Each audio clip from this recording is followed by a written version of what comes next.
अगर राहुल जी ने टिप्पणी की है कि कास्ट सेंसस गलत हुआ है तो उसके लिए कुछ जिम्मेवारी उनको खुद भी लेनी पड़ेगी। राहुल जी को जो लोग ब्रीफ करते हैं वो ये भी नहीं बताते हैं कि कास्ट सेंसस जब हुआ तो महागठबंधन की सरकार थी। बिहार में अगर दलितों के साथ या बिहारियों के साथ, बिहार के किसी वर्ग के साथ अन्याय हो रहा है तो कांग्रेस को भी उसकी जिम्मेवारी लेनी पड़ेगी। 30-40 साल तक यहाँ आप अकेले अपने दम पर सरकार चलाए, तब भी बिहार देश का सबसे गरीब और पिछड़ा राज्य था।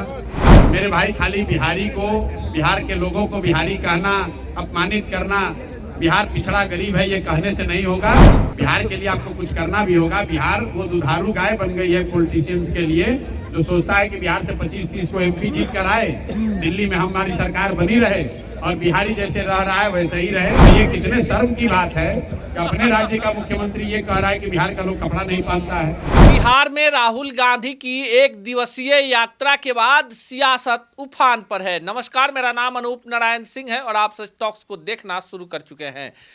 राहुल गांधी पटना आए थे। पटना में उन्होंने कई सारे कार्यक्रमों में शिरकत की और जातीय जनगणना पर सवाल खड़ा कर दिया। इसी विषय पर आज प्रशांत किशोर ने जमकर राहुल गांधी को लताड़ा है। क्या कुछ कहा है प्रशांत किशोर ने, पहले उनका पूरा बयान सुनवाते हैं।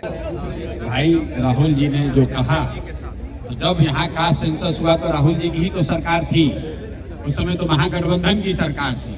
राहुल जी को जो लोग ब्रीफ करते हैं वो ये भी नहीं बताते हैं कि कास्ट सेंसस जब हुआ तो महागठबंधन की सरकार थी। सर, आपके आने के बाद ब्रीफिंग सबका बंद हो गया है।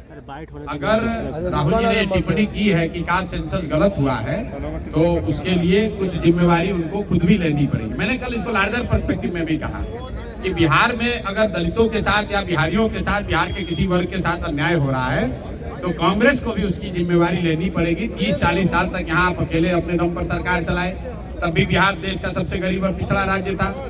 जब लालू जी के साथ मिलकर आपने जंगल राज में अपनी हिस्सेदारी, भागीदारी की, तब भी बिहार में जो दुर्दशा थी आपसे छुपी हुई नहीं थी।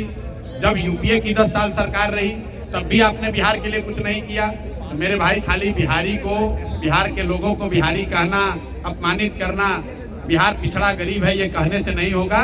बिहार के लिए आपको कुछ करना भी होगा। बिहार वो दुधारू गाय बन गई है पॉलिटिशियंस के लिए, जो सोचता है कि बिहार से 25-30 को एमपी जीत कर आए, दिल्ली में हमारी सरकार बनी रहे और बिहारी जैसे रह रहा है वैसे ही रहे। कल आपने देखा मुख्यमंत्री कह रहा है कि 20 साल पहले यहाँ कोई कपड़े नहीं पहनता था। तो ये कितने शर्म की बात है कि अपने राज्य का मुख्यमंत्री ये कह रहा है कि बिहार का लोग कपड़ा नहीं पहनता है। तो नेतागण जो बिहार की स्थिति पर टिप्पणी कर रहे हैं वो कर रहे, वो अच्छी बात है, कम से कम अभी देर से ही आए लेकिन टिप्पणी तो कर रहे हैं। लेकिन उनको कहीं ना कहीं इस बात का भी संज्ञान लेना चाहिए कि जो बिहार में आज दुर्दशा है उसमें आपकी भी कोई ना कोई भूमिका रही है। उसके लिए भी माफी मांगिए। अगर आप सिखों पर हुए दंगों के लिए माफी मांग सकते हैं तो बिहार के लोगों के साथ जो अत्याचार हुआ जंगल राज के दौरान, जो आपके समर्थन से सरकार चल रही थी, उसके लिए भी बिहार के लोगों से माफी मांगो, तभी बिहार के लोग आपको सीरियसली लेंगे। तो आपने सुना, प्रशांत किशोर ने कहा कि राहुल गांधी को गलत इंफॉर्मेशन है। जिस समय बिहार में जातीय जनगणना हुई उस समय महागठबंधन की सरकार थी और उस सरकार में कांग्रेस भी शामिल थी। ऐसे में राहुल गांधी अपने ही पार्टी की सरकार पर प्रश्न चिन्ह लगा रहे हैं। ये राहुल गांधी के अल्पज्ञ होने की निशानी है। हालांकि राहुल गांधी जाते जाते बीपीएससी के मुद्दे पे कूद पड़े और यहीं से प्रशांत किशोर के निशाने पर राहुल गांधी भी आ गए हैं।